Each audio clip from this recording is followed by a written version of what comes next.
Hello, so it's been a while since I've done a 3D wheel project for Hot Wheels, and so we have this new casting that came out. I believe it's a new casting, and I think it'd be a good candidate. So this is the Honda N600 from 1970. The N600 was Honda's answer to the Austin Mini. The Mini was imported into Japan, and they were selling a hotcake, so Honda came out with this. It's, I guess, derived from the N360, which is a 360cc, car for K-class regulations. But I guess this one is a 600cc, and it's an inline two-cylinder, I believe. I might be mistaken there. But it's supposed to be front-engined and front-wheel drive, like pretty much all modern Hondas. Well, the Civics at least. And then making around 45 horsepower, and that would get you 0 to 60 in around 19 seconds. So not particularly a speed demon, but it did get 30 miles per gallon, and it could top out around 77 miles per hour. So this was the first car that was officially distributed by Honda in the US. There was I think the S600 was actually sold in the US before, but not officially from Honda. There must have been like gray market vehicles or something. Okay, well, looking at this, the casting looks similar to the photos.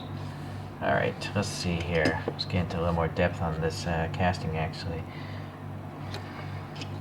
So, naturally, the wheels are, standard Hot Wheels, so they're not going to be similar, but yeah, the panel lines are quite huge. Excuse me, because this thing isn't 164. In fact, actually, that brings up a fact. Let's measure this out. The overall length of an N600 is 2,995 millimeters. So let's see what the overall length of this thing is. It's 55.5. Ooh, this is roughly 154 scale, so it's a huge one. And I actually have a Kyosho to compare it to, so we'll do that later. Alright, so, and then this cream yellow color is having a hard time covering up the casting, so you can see those dark edges. But it's nice to see that it has protruding. This is supposed to be some sort of side marker. The door handle, that should be chromed, and that should be black. It's some sort of vent. But more important than the side detail is the fact that this one has front print. I mean, it's great. You got the little a little reflection there, and then all the little stripes of the glass molding, and then some orange paint for these turn signals, and then the Honda badge, and then some grill detail. So I really wish like Greenlight and Auto World would print stuff if they're gonna choose to not have inserted lights. I mean, how is it Hot Wheels can do it and their cars cost $1, but those Greenlight and Auto World are charging $5-10, right? I mean, sure, the Hot Wheels is selling a lot more, but still, are they selling that many more that Hot Wheels can pull this off front and back, and those other brands won't? I don't know. It seems really weird or lazy on those other brands' parts.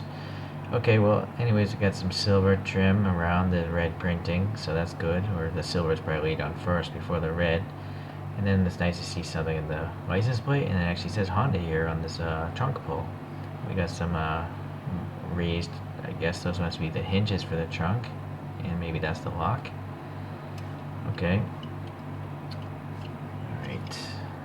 Yeah, it's really nice. So little power bolts there, if you can consider that on something with 45 horsepower. And then nice molded detail there.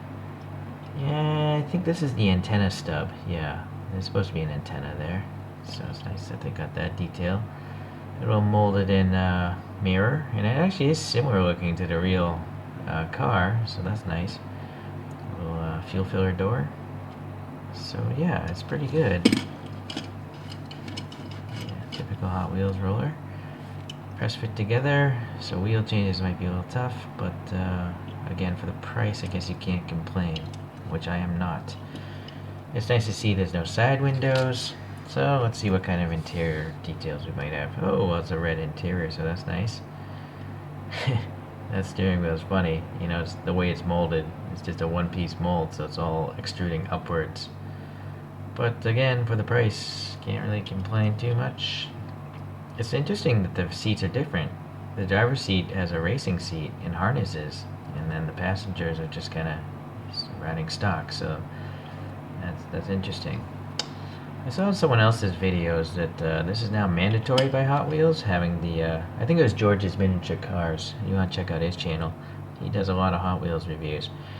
This might be some sort of mandatory thing now, where you have a post going to the roof. The only logical reason I could see for that is for crush proof, kids stepping on these things. But it is kind of weird. It is definitely weird. It's kind of a silly rule, I think, if that is the case.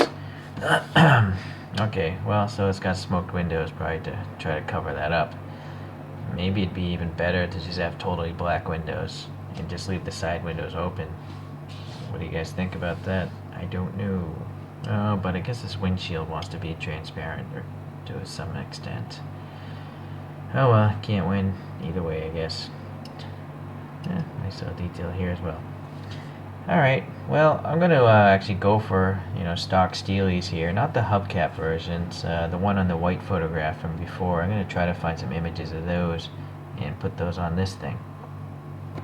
Okay, and we're back with some original steel wheels. So I added a little black paint wash to help bring out some depth to them. I'm a little torn between making realistic wheels and then making wheels that people can buy.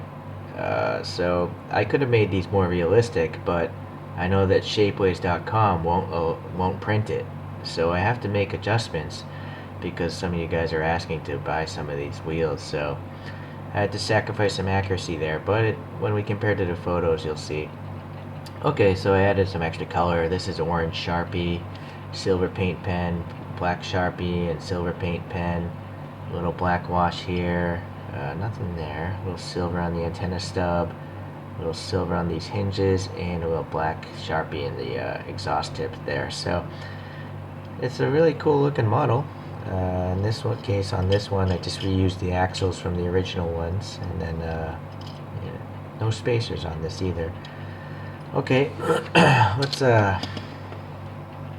just take a look here. Yeah, you can see here in the original car, there's a lot of depth right here in between this center section and the steel lip, but Shapeways won't allow you to print something that narrow. So I have to, those are the kind of design things I have to take into consideration for you guys. Let's bring out the spin thing here. So it was competing against the Mini, or this car came about because of the Mini. So these are not, 1/64 scale, but because this is so big, and this one doesn't claim to be any scale either. If I recall, it was like somewhere in the 150 range. I think it's a bigger scale than this, to be honest with you, but who knows? So in fact, let's bring out some other ones. So Greenlight does make a Mini, and I truthfully haven't measured it, but I have to assume it is 64 scale because their castings vary so much. So now you can really see, how big that Hot Wheels is. Alright, let's get this out of here. And then in America, I think the S600, Honda S600, was the first imported Honda into America. It just was more done on a gray market kind of thing. It wasn't officially supported by Honda. And then the successor to this car was the first Civic. This one is done by Konami. That red car you just saw is done by Daido. Alright.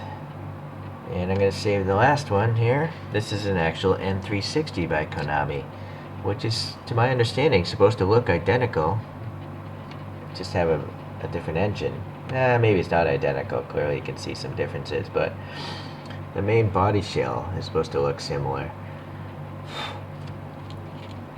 So there's always dust or cat hair somewhere in my place.